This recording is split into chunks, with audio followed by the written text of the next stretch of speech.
ثم أغلقت المعتقلات نهائيا.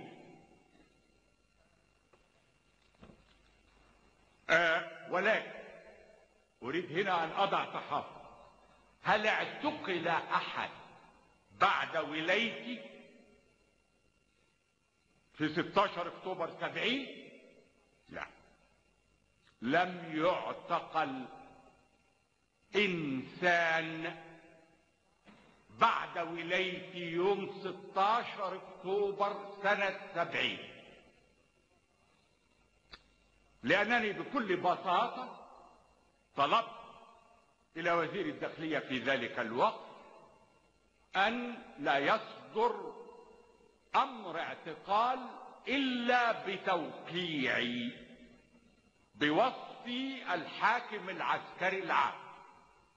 وكان من قبل وزير الداخلية يقوم بهذا الأمر ثم يعرضه.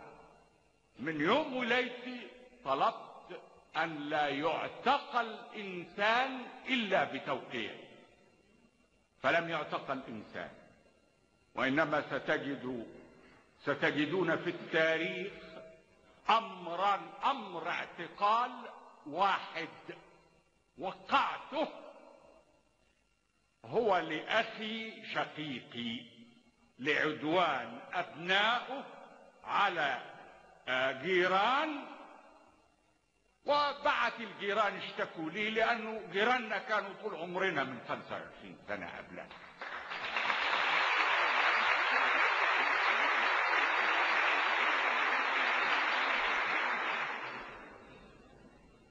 لم يعتقل إنسان منذ ولايتي إلى أن أغلقت المعتقلات في مايو 71. هذه حقيقة إلا شقيقي. أغلقت المعتقلات،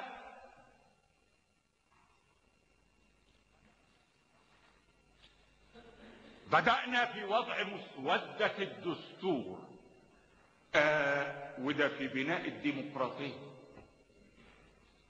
سنة 72.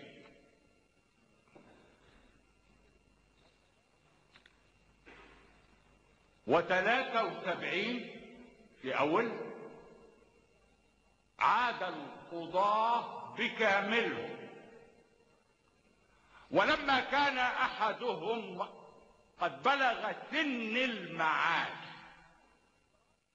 فقد أمر أن يعود برغم سن المعاش، أن يعود للشكل، للقيمة، للمغزى، للمعنى.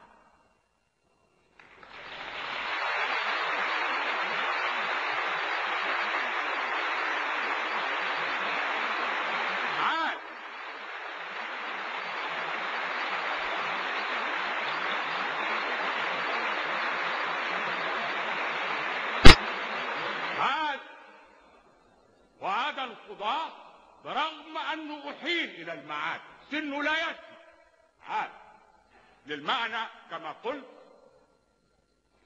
ومنذ ذلك التاريخ لا يستطيع مكابر أن يجادل في أن القضاء قد اتخذ مكانه بيننا كما كان باستمرار في أعلى عليين. لا يستطيع مكابر أن يجادل في هذا. مصر أبدا لم يعتقل إنسان، لا قبل ولا أثناء ولا بعد، برغم رذالات البعض الذين تعرفونه. برغم هذا لم يعتقل إنسان منه. البعض اللي ملا الدنيا انه الانهزامية ولا الامبريالية ومصر لن تدخل المعركة وبدأوا يشككوا الشعب في المعركة وفي قيام المعركة، إما بالتخويف عبر المقالات أو بالدعايات أو باستعارة صارت روح الهزيمة من صحافة لبنان ومحاولة زرعها هنا في صحافتنا على شعبنا.